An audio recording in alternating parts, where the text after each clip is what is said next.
বর্তমানে যদি আপনার ভোটার লিস্ট থেকে নামটি ডিলিট হয়ে যায় তাহলে কি আপনাকে কোনো কাজ করতে হবে? হ্যাঁ বন্ধুরা, যদি আপনার নামটি ভোটার লিস্ট থেকে উঠে যায় তাহলে অবশ্যই কিন্তু আপনাকে একটি কাজ করতে হবে। অনলাইনে আপনাকে কিন্তু অ্যাপিল করতে হবে। যদি আপনারা অনলাইনে অ্যাপিল করেন তাহলে কিন্তু অফলাইনে করার কোনো দরকার নেই। এখানে কিন্তু অনেকেই ভুল করে ফেলছে, যারা অনলাইন করছে আপনার অফলাইনে গিয়ে জমাও দিয়ে আসছে। না বন্ধুরা, এটা কিন্তু বলা হয়নি। যারা অনলাইনে করবেন অ্যাপিল তাদের জন্য কিন্তু অফলাইনে আর দেওয়ার প্রয়োজন নেই, ঠিক আছে? তো আপনাদের মধ্যে অনেকেই হয়তো অনলাইনে আবেদন করেছেন কিন্তু অনলাইনে স্ট্যাটাসটা তারা চেক করতে পারছে না।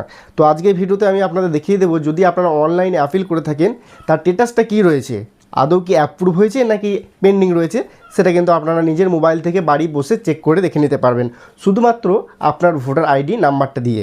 তাহলে চলুন কম্পিউটার স্ক্রিনে গিয়ে আমি আপনাদের পুরো বিষয়টা দেখিয়ে দিই। Welcome back. তো বন্ধুরা, প্রথমে আপনাদের মোবাইল, কম্পিউটার কিংবা ল্যাপটপ থেকে যে কোনো একটি ব্রাউজার ওপেন করবেন। তো আপনাদের দেখানোর সুবিধার জন্য আমি কম্পিউটার স্ক্রিন থেকে দেখিয়ে দিচ্ছি। তো এখানে সার্চ অপশন পাবেন, সার্চ অপশনে গিয়ে লিখবেন eci.gov.in। তো এইটুকু অংশ আপনারা লেখার পর আপনাদের সামনে দেখতে পাবেন এখানে ভোটার eci.gov.in একটি কিন্তু ওয়েবসাইট দেখতে পাবেন, ঠিক আছে? সরাসরি আপনারা এই ওয়েবসাইটে একবার ক্লিক করবেন। তো এই ওয়েবসাইটে ক্লিক করার পর আপনাদের সামনে ফুল যে ওয়েবসাইট সেটা কিন্তু সম্পূর্ণভাবে ওপেন হয়ে যাবে।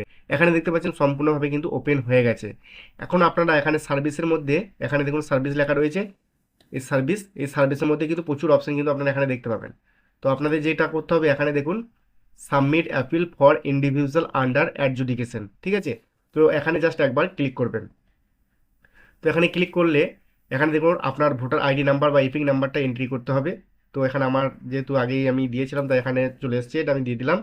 তারপরে এখানে দেখুন সার্চ অপশন, সার্চ আমি ক্লিক করলাম। তারপরে এখানে দেখুন track appeal for individual under adjudication. যদি আপনার নাম আন্ডার অ্যাডজুডিকেশনে ছিল, এখন ডিলিট করে দিয়েছে, তাহলে কিন্তু আপনাকে এখানে একবার ক্লিক করতে হবে। এখানে ক্লিক করলে এখানে আপনার এপিক নাম্বারটা দিয়ে দেবেন, দিয়ে দেওয়ার পর সার্চ করবেন। এই যে বন্ধুরা দেখুন, সার্চে যখনই ক্লিক করলাম এখানে দেখতে পাবেন আমার যে অ্যাপিল আইডি সেটাও কিন্তু এখানে চলে এসছে। দেখুন এখানে আমার অ্যাপিল আইডিটা দেখা যাচ্ছে এবং এখানে আমার ইপিক নাম্বার দেখতে পাচ্ছি এবং আমি যত তারিখে অ্যাপিল জমা দিয়েছিলাম সেই তারিখটা কিন্তু চলে এসছে, এখানে টাইমটা চলে এসছে। এবং এখানে যে স্ট্যাটাসের কথাটি বলা হয়েছে এখানে কিন্তু এটা পেন্ডিং রয়েছে। ভালো করে দেখুন এখানে কিন্তু পেন্ডিং রয়েছে, ঠিক আছে? তাই আপনাদের কিন্তু এখনও এটা অ্যাপ্রুভ হয়নি। যদি অ্যাপ্রুভ হয়ে যায় তাহলে কিন্তু আপনারা এখানে অ্যাপ্রুভ লেখাটি দেখতে পাবেন। এবং এখানে দেখুন একটি চোখের আইকন রয়েছে। তো এখানে যদি আপনারা ক্লিক করেন, আমি দেখিয়ে দিচ্ছি আপনাদের। এখানে যদি আমি ক্লিক করি এখানে দেখুন এখানে কিন্তু পেন্ডিং রয়েছে স্ট্যাটাসটা।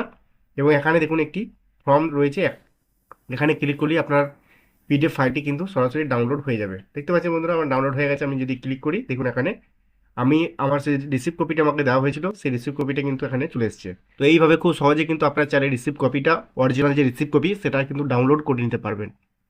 তো আশা করছি আজকে ভিডিওটা আপনাদের কাছে অনেক হেল্পফুল হয়েছে। ভিডিওটি কেমন লাগলো অবশ্যই কমেন্টে জানাবেন। আজকের মতো ভিডিও এখানেই শেষ করছি, দেখা হচ্ছে নেক্সট ভিডিওতে। ততক্ষণ সকলেই ভালো থাকবেন, সুস্থ থাকবেন।